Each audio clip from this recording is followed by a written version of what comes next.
और सीधे आपको लिए चलेंगे देवेंद्र फडणवीस की प्रेस कॉन्फ्रेंस में। अशा प्रकारची परिस्थिती आम्ही कधीच बघितली नाही की सरकार पक्षाचे लोक पोलीस संरक्षणामध्ये विरोधी पक्ष आपल्या भ्रष्टाचारावर बोलतो म्हणून जीवे मारण्याकरता हल्ला करतात। आम्ही पोल खोल यात्रा काढली। या यात्रेच्या माध्यमातून मुंबई महानगरपालिकेतील सगळा भ्रष्टाचार आम्ही जनतेपुढे मांडला। लोकशाहीमध्ये यापेक्षा वेगळं काय करायचं असतं, पण ज्यांना लोकशाही मान्य नाही त्यांनी आमच्या पोलखोल सभांवर हल्ला केला, आमच्या पोलखोल रथावर हल्ला केला आणि त्यांना असं वाटतंय की अशा प्रकारचे हल्ले करून आम्ही भ्रष्टाचाराच्या विरुद्ध बोलणं बंद करू, हा गैरसमज त्यांनी मनातनं काढून टाकावा। भ्रष्टाचाराच्या विरोधातली लढाई सुरूच राहील। ज्या प्रकारे किरीट सोमय्यांवर हल्ला झाला, पोलिसांच्या समक्ष झेड प्रोटेक्टीला इन्फॉर्म केल्यानंतरही मारलं जातं, किंवा मोहित कंबोज यांचा तर मॉब लिंचिंगचा प्रयत्न झाला। या सगळ्या गोष्टी आपण जर बघितल्या, आणि हे मुंबईतच चाललं असं नाहीये, राज्यामध्ये सर्वदूर भारतीय जनता पक्षाच्या नेत्यांना कार्यकर्त्यांना टार्गेट करून त्यांच्यावर केसेस नोंदवल्या जात आहेत। मग कधी प्रवीण दरेकरांवर केस टाकली जाते, मी हायकोर्टाचे आभार मानेन की बोगस केस होती, त्यांनी रिलीफ दिला, तर त्याच्यावर हायकोर्टावर आरोप केला जातो। इतक्या खालच्या स्तराला आता ही नेते मंडळी पोहोचली आहे। तिकडे आमचं रणजित सिंग नाईक निंबाळकर खासदार असतील, 8 खोट्या तक्रारी त्यांच्या विरुद्ध केल्या, एकही तक्रारीत दम नाही। जयकुमार गोरे खोट्या केसेस केल्या। एक यादी आहे। पोलिसांचा दुरुपयोग हा मोठ्या प्रमाणात चाललाय, आणि हा दुरुपयोगच आहे कारण यांची एकही केस टिकली नाही आणि टिकूच शकत नाही, कारण धादांत खोट्या केसेस टाकणं चाललंय। आणि गृहमंत्र्यांच्या बैठकीला जाऊन फायदा तरी काय? या गृहमंत्र्यांना काही अधिकार तरी आहेत का? जे काही मुंबईमध्ये चाललंय ते मुख्यमंत्र्यांच्या महाराष्ट्र के विपक्ष नेता देवेंद्र फडणवीस बता रहे हैं कि आज जो हनुमान चालीसा पठन पर चल रही सियासत हो या लाउड स्पीकर को चल रही सियासत महाराष्ट्र में तेज हो गई है। के लिए महाराष्ट्र सरकार और गृह विभाग ने एक ऑल पार्टी मीटिंग बुलाई थी सह्याद्री गेस्ट हाउस में। विपक्ष के नेता नहीं गए।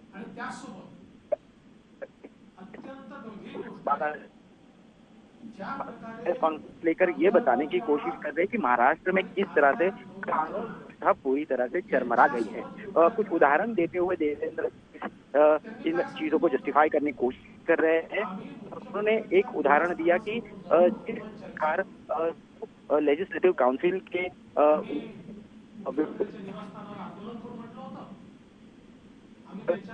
बैंक घोटाले का आरोप करते हुए महाराष्ट्र सरकार ने जिसके बाद उन्होंने कोर्ट का दरवाजा खटखटाया।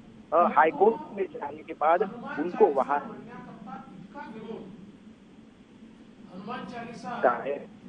उनको जानबूझकर टारगेट किया जा रहा है, पुलिस बल का दुरुपयोग किया जा रहा है और कहीं ना कहीं विपक्ष के नेताओं को टारगेट बनाकर झूठे मामलों में फंसाने की कोशिश की जा रही है। देवेंद्र फडणवीस यही बता रहे हैं कि कानून व्यवस्था महाराष्ट्र की पूरी तरह से जो है चरमरा भी गई है और हजारों लोक जमा करतात, त्यांच्या घरी जाऊन त्यांना पोलीस अटक करतात आणि जणू काही पाकिस्तानची युद्ध जिंकल्यासारखं जल्लोष करतात। काय अवस्था आहे आम्ही? इतकी भीती, आणि मग काय मुख्यमंत्री कुठल्या आजीकडे चालले आहेत, जणू काही महाराष्ट्रामध्ये काहीतरी ते काहीतरी खूप मोठं युद्ध जिंकले। अरे एसटीच्या संप करी आत्महत्या केलेल्या एखाद्या कर्मचाऱ्याच्या घरी गेले असतात तर समजलं असतं. एखाद्या आत्महत्याग्रस्त शेतकऱ्याच्या घरी गेला असता तर समजलं असतं, पण ते नाही होत.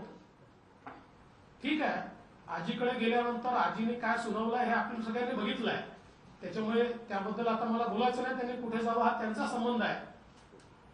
पण यात सगळ्यात महत्वाचं किती द्वेष आहे की एका महिला खासदाराला नामोहरम करण्याकरता पहिल्या दिवशी रिमांडमध्ये वेगळे सेक्शन आणि दुसऱ्या दिवशी सिडिशनचा सेक्शन, राजद्रोहाचा सेक्शन, म्हणजे हनुमान चालिसा म्हटल्यामुळे यांचं राज्य उलथवलं अशा प्रकारचा कट होतो. यापेक्षा हास्यास्पद काय असू शकतं? हनुमान चालिसा म्हणण्याची घोषणा केल्यानंतर तो जर हनुमान चालिसा म्हणणं महाराष्ट्रात राजद्रोह होत असेल तर मी मुख्यमंत्र्यांना सांगतो, आम्ही रोज करू, आमच्यावर येईल.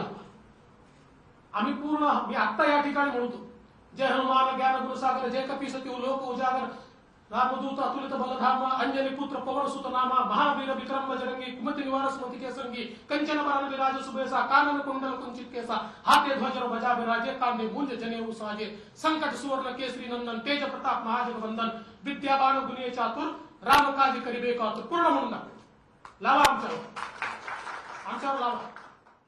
या महाराष्ट्रामध्ये हनुमान चालिसा म्हणण्यावर जर सिडिशन होत असेल तर आमच्यापैकी प्रत्येक जण हा राजद्रोह करण्याकरता या ठिकाणी तयार आहे, प्रत्येक जण तयार. पण या ठिकाणी ज्या प्रकारे हे सरकार वागताय हे अत्यंत महाराष्ट्राला लज्जा आणणार आहे.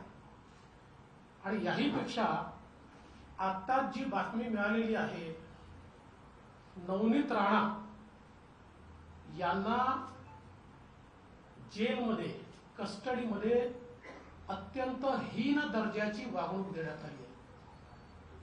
पिण्याचं पाणी देण्यात आलं नाही, वॉशरूमला जायचं होतं त्याची परवानगी दिली नाही. अत्यंत वाईट प्रकारे त्यांना वागवलं आहे. आणि आम्हाला आता जी माहिती मिळालेली आहे त्यानुसार त्यांनी या संदर्भात त्यांच्या वकिलाच्या माध्यमातून देशाच्या संसदेचे सभापती जे आहेत लोकसभेचे, त्यांच्याकडे या संदर्भातली सगळी तक्रार केली. माझा सवाल आहे, लोकशाही बद्दल ओरडणारे सगळे कुठे आहेत? एका महिलेला हनुमान चालिसा म्हणते म्हणून 124 खाली जेलमध्ये टाकून आणि जर कस्टडीमध्ये अशा प्रकारे त्यांना हीन वागणूक दिली जात असेल आणि त्या दलित असल्याची जाणीव त्यांना करून दिली जात असेल तर या महाराष्ट्राचं पुरोगामित्व आता संपलेलं आहे असं म्हणण्याची अवस्था आज या ठिकाणी आली आहे. आणि म्हणून अशा या सरकारच्या संदर्भात आता संघर्षाशिवाय आम्हाला पर्याय नाही. खरं म्हणजे जर सरकारमधल्या लोकांना वाटत असेल की गुंडशाही आणि झुंडशाहीला आम्ही घाबरून जाऊ तर आम्ही शेकडो कार्यकर्ते आमचे केरळमध्ये आणि बंगालमध्ये मारून टाकले तरी आम्ही घाबरलो नाही. इथं महाराष्ट्र आहे, आमची ताकद तेवढीच आहे. जर सरकारला वाटत असेल जशास तसं उत्तर पाहिजे तर ते देण्याची ताकद आणि हिंमत भारतीय जनता पक्षामध्ये आहे, हे स्पष्टपणे सांगतो. पण आम्ही लोकशाही मानणारे लोक आहोत, लोकशाही पद्धतीने आंदोलन करतो. आमच्याशी ठोकशाहीने वागाल उत्तर तसंच उत्तर. हे आता सरकारने ठरवायचं आहे. कायदा आणि सुव्यवस्था राखण्याची जबाबदारी ही सरकारची असते, ती सरकारने पाळली पाहिजे. देशद्रोह का मामला दर्ज होता है तो हम ये करने के लिए तैयार है, हम ये हर रोज करेंगे. और नवनीत राणा को पानी तक नहीं दिया गया था.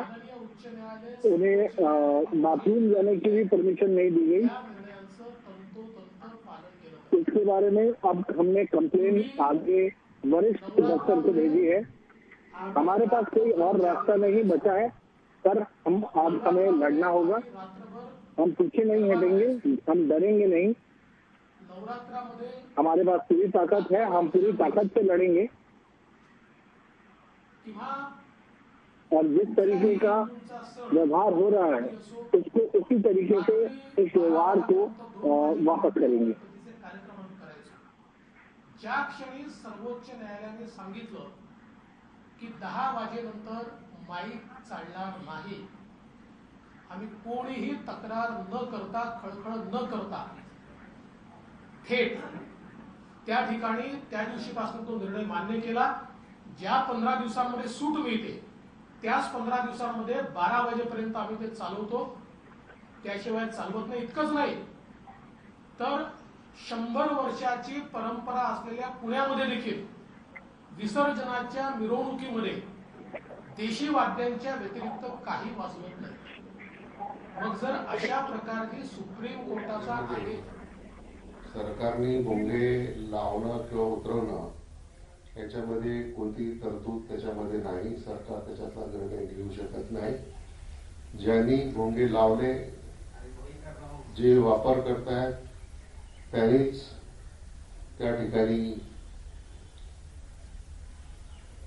त्याची काय काळजी घ्यायची हे महत्वाचं आहे। आजच्या चर्चेमध्ये जे मुद्दे निर्माण झाले, समजा आता आजांच्या संदर्भामध्ये चर्चा सुरू आहे, तो बैठकीमध्ये काही प्रश्न निर्माण को मान सकते हैं, सुप्रीम कोर्ट के ऑर्डर को मान सकते हैं, तो और लोग क्यों नहीं मान सकते? नारायण राणे अभी पहुंचे हैं। अन्य समाजांच्यावर किंवा अन्य आज महाराष्ट्र के गृह मंत्री ने जो बैठक बुलाई थी, उस बैठक में न जाने का फैसला, उस पर बहिष्कार करने का फैसला हमने किया। इसका कारण पिछले 3-4 दिनों में महाराष्ट्र में जिस प्रकार से गैर जिम्मेदाराना पद्धति से पुलिस का उपयोग करते हुए विरोधी पार्टी के लोगों को जान से मारने की हरकत की गई, प्रयास किया गया, इसके बाद संवाद के लिए जगह कहां बचती है। हमारा तो मानना यह है कि हिटलर शाही से संघर्ष होता है, संवाद नहीं होता। और अगर इस प्रकार की प्रवृत्ति यहां पर चलेगी तो हम भी उसका मुकाबला करेंगे। हमने मुंबई महानगर पालिका के भ्रष्टाचार के खिलाफ पोल खोल यात्रा निकाली। रोज इनके भ्रष्टाचार को हमने उजागर किया, कैसे इन्होंने मुंबई को लूटा ये जनता के सामने लाया। तो हमारी यात्रा पर हमले हुए, हमारे एमएलएस पर हमले हुए, हमारे नेताओं पर हमले हुए, और इतना ही नहीं तो किरीट सोमैया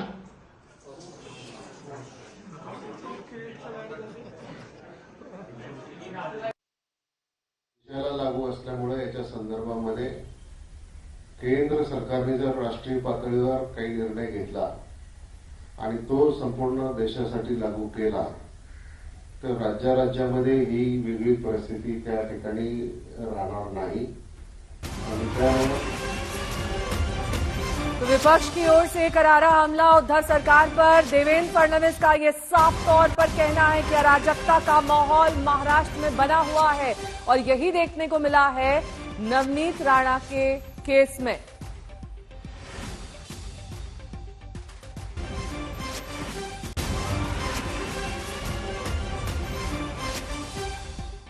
रोहित कंबोज इनके ऊपर मॉब लिंचिंग का प्रयास होता है।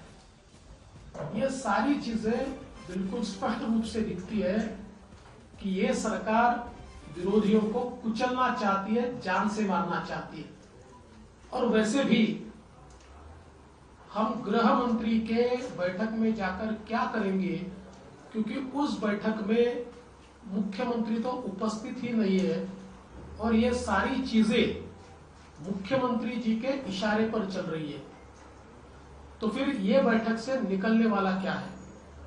इतना ही नहीं तो एक विधायक इंडिपेंडेंट और एक सांसद इंडिपेंडेंट, ये लोग इतना ही अनाउंस करते हैं की मुख्यमंत्री जी के निवास सुरू आहे, तरी देखील जसं मंत्री महोदयांनी सांगितले की हे सुप्रीम कोर्टाच्या काही काय ऑर्डर्समुळे असल्यानंतर केंद्र सरकारकडे देखील थोडे आम्ही काही विचार विमर्श करू की याच्यात वेगळं काही वेगळ्या राज्यांमध्ये आहे का, इतर राज्यांमध्ये काय सुरू आहे, देशातला पूर्ण आढावा घेऊन योग्य तर पुढे पावलं कशी टाकायची याच्यावर विचार सुरू आहे.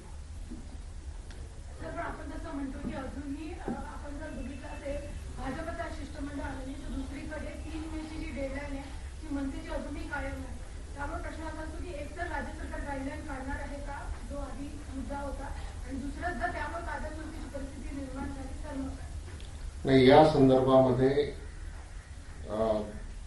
मी जे आधी सांगितलं होतं की आम्ही काही गाईडलाईन काढू, तर आज बैठकीमध्ये जे GR निघालेले आहेत त्या GRच्या आधारेच आपण आता सध्या निर्णय घेतो आहोत. ये देशद्रोह होगा, ये राजद्रोह होगा, तो हम में से हर व्यक्ति ये राजद्रोह करेगा.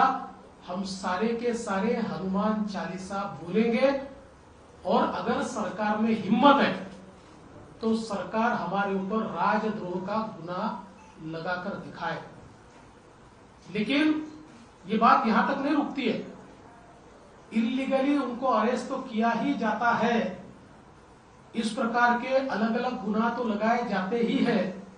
लेकिन अभी अभी जो खबर आई है उनको पुलिस कस्टडी में मिसट्रीट किया गया, उनको नीची जात का बच्चा बताकर उनके साथ दुर्व्यवहार किया गया, उनको पीने का पानी तक नहीं दिया गया.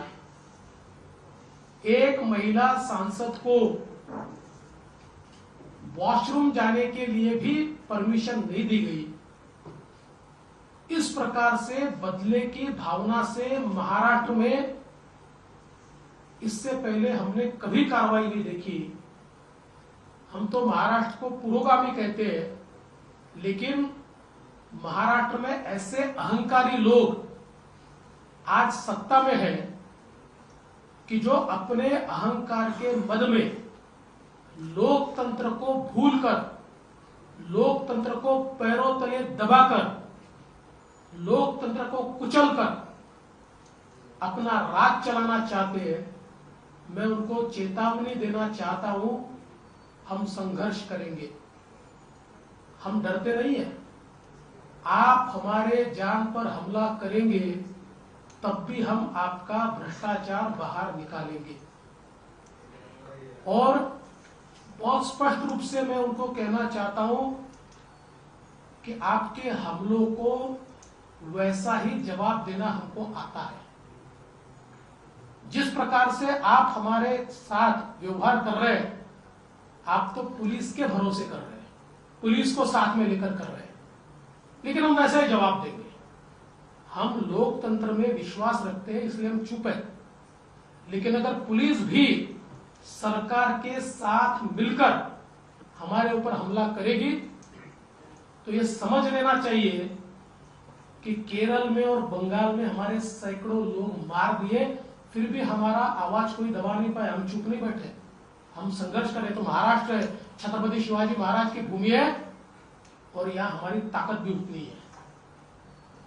और इस प्रकार का जो दुर्व्यवहार इस सरकार की ओर से हो रहा है, ऐसे समय हम गृह मंत्री की बैठक में नहीं जा सकते, इसलिए हम नहीं गए. जहां तक लाउड स्पीकर का सवाल है, हमारी भूमिका स्पष्ट है. सुप्रीम कोर्ट और हाई कोर्ट के आदेशों का पालन होना चाहिए. जिस समय पुराने जमाने में हम भी देवी के नवरात्र में रात भर जगराता करते थे, हम भी गणेश जी के समय देर रात तक कार्यक्रम करते थे.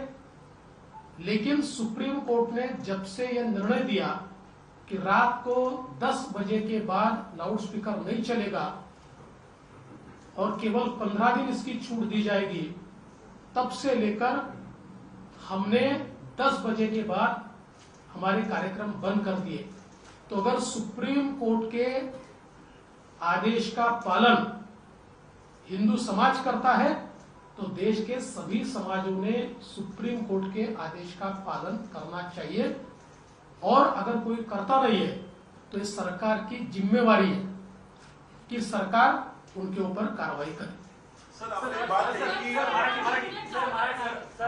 किरीट सोमय्या यांचा हा पहिला हल्ला झालेला नाहीये. पुण्यात त्यांच्यावर हल्ला झाला होता, पडळकरवर हल्ला झाला, परत मोहित कंबोजवर हल्ला होते. प्रत्येक वेळी दिसतं की कारवाई अद्याप कुठंच झाली नाही. नेमकी पुढची केंद्राची भूमिका याबद्दल काय भूमिका? आता किरीट सोमय्यांच्या संदर्भात तर ते झेड प्रोटेक्टी आहेत, आणि म्हणून आज आमचे एक डेलिगेशन होम सेक्रेटरींना भेटलाय.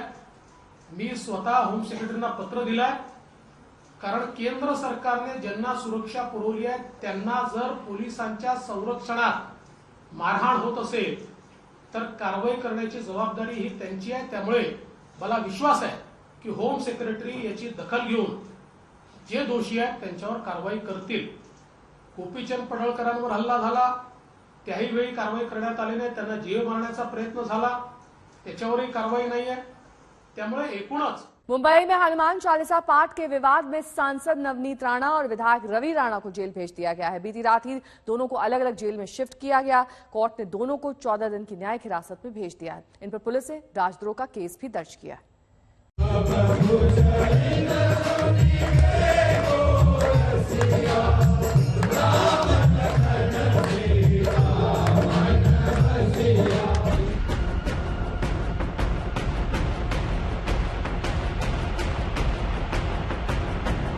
उद्धव ठाकरे हमको फंसा है, हमें फसवलेला हमें।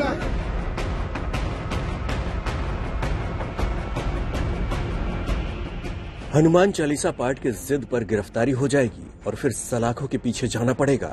सांसद नवनीत राणा और उनके विधायक पति रवि राणा ने सोचा नहीं होगा।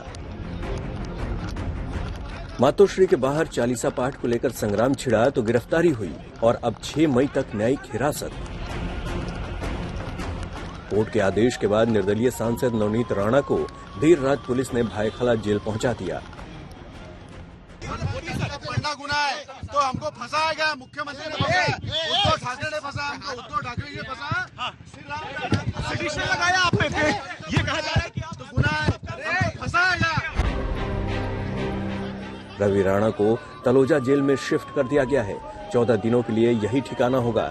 जेल भेजे जाने से पहले रवि राणा ने मुख्यमंत्री उद्धव ठाकरे का नाम लेकर गंभीर आरोप लगाए। हमको फंसाया है, हमें फसवलेला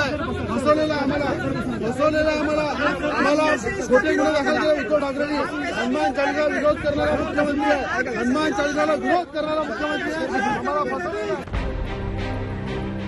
शनिवार को मुंबई में इस सियासी बवाल का आगाज हुआ। सुबह नवनीत राणा और उनके पति रवि राणा मातोश्री के बाहर हनुमान चालीसा पढ़ने वाले थे, लेकिन शिव सैनिकों का उग्र प्रदर्शन हुआ और शनिवार की शाम तक पुलिस ने इन्हें गिरफ्तार कर लिया। रविवार को दोनों की कोर्ट में पेशी हुई, जहां राणा के खिलाफ राजद्रोह का केस भी दर्ज कर लिया गया। जो हेट और डिसलाइक जो गवर्नमेंट के खिलाफ, जो चीफ मिनिस्टर है उनके खिलाफ उन्होंने जो ये किया। कुछ ही देर पहले देवेंद्र फडणवीस ने प्रेस कॉन्फ्रेंस में साफ किया कि दरअसल बदले की भावना से काम कर रही है ये सरकार, जिसमें पुलिस बल का इस्तेमाल किया जा रहा है। खास तौर पर उन्होंने हनुमान चालीसा का पाठ का जिक्र करते हुए कहा कि अगर ऐसा करना देशद्रोह है तो हम ऐसा करते रहेंगे। और आज की मीटिंग के बारे में भी उन्होंने साफ किया कि अगर मुख्यमंत्री उद्धव ठाकरे इस मीटिंग में नहीं पहुंचेंगे, वही नहीं मौजूद रहेंगे, तो इस मीटिंग के क्या मायने।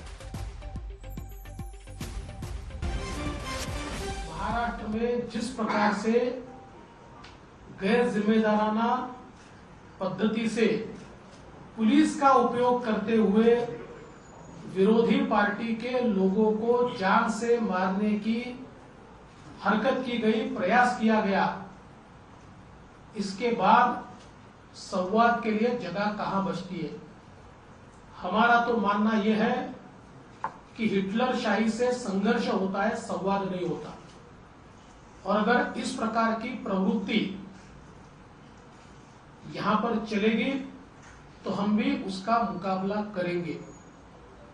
हमने मुंबई महानगर पालिका के भ्रष्टाचार के खिलाफ पोल खोल यात्रा निकाली।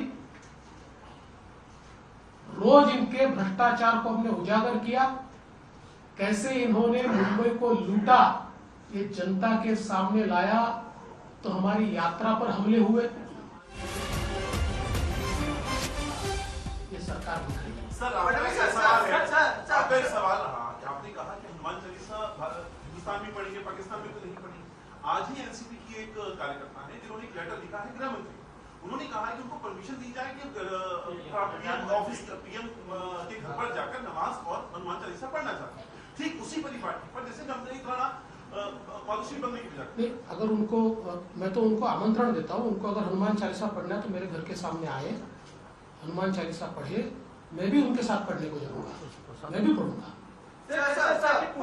पुण्यामध्ये शरद पवारांनी ज्या पद्धतीने वक्तव्य केलेलं आहे की त्यांचा अटक झाली, जेव्हा आजच्या दरम्यान सरकार गेलं तेव्हा तेवढे अस्वस्थ झाले नव्हते, क्रिकेटची मॅच वगैरे बघितली। अलीकडच्या काळात काही जर सरकार जातं आणि ते अस्वस्थ होतात, आधी ते माझं सरकारी सरकार म्हणून म्हणतात, त्यामुळे अस्वस्थता वाढलेली आहे। तुमच्याबद्दल वक्तव्य असं आहे की जेव्हा गोष्टी जुन्या होतात तेव्हा लोक विसरतात आणि सोयीच्या गोष्टी लक्षात ठेवतात। कोणी सरकार पाडलं, मग पुन्हा कांग्रेसमध्ये कोण गेलं, इस पे कुछ बातचीत करें। और दूसरा, क्योंकि ये सुप्रीम कोर्ट का मामला है तो जो भी सुप्रीम कोर्ट की ऑर्डर्स है उसका फॉलो अप होना चाहिए, लेकिन ये फॉलो करते हुए किसी को भी तकलीफ ना हो, यही हमारा मानना है। लॉ एंड ऑर्डर का इश्यू ना हो, ये भी हम उस पर बात पक्की करके आ जाए। केंद्र को इसमें दखल देने चाहिए, अपने राह जाएंगे डेलीगेशन। ये सुप्रीम कोर्ट का मामला है तो देश भर में ये कानून जारी होता है, सिर्फ एक राज्य के लिए नहीं है। और ये कानून जो है ये पब्लिक मीटिंग को भी लागू होता है। हम हमारे लिए ठीक है, चलो लेट्स फिनिश। क्या आपको लगता है ये जो इशू है ये बीजेपी खास करके सेना को टारगेट करने के लिए बढ़ाया है, ऐसा?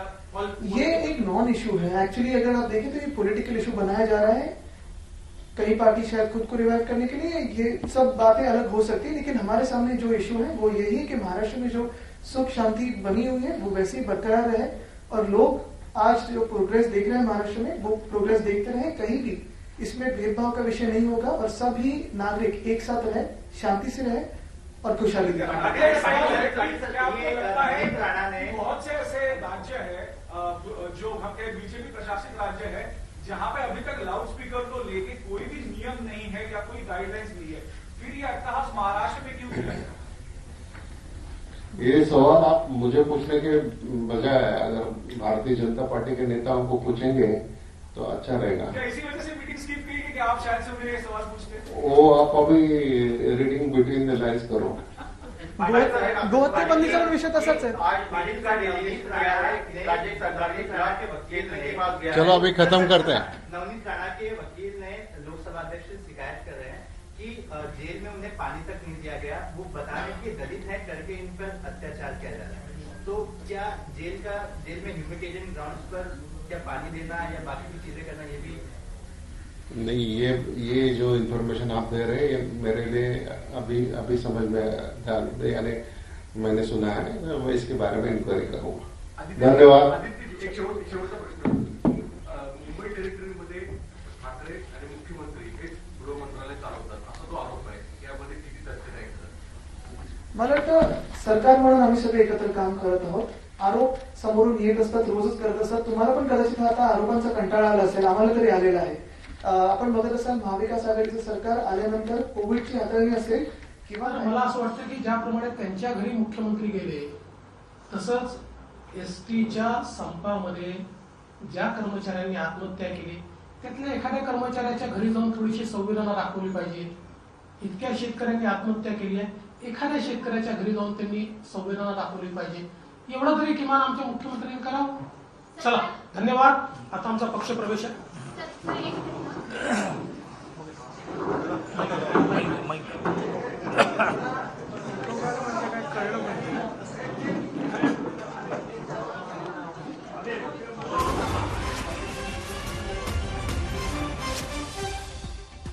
चालीसा के नाम पर आर पार की जंग महाराष्ट्र सरकार और विपक्ष में।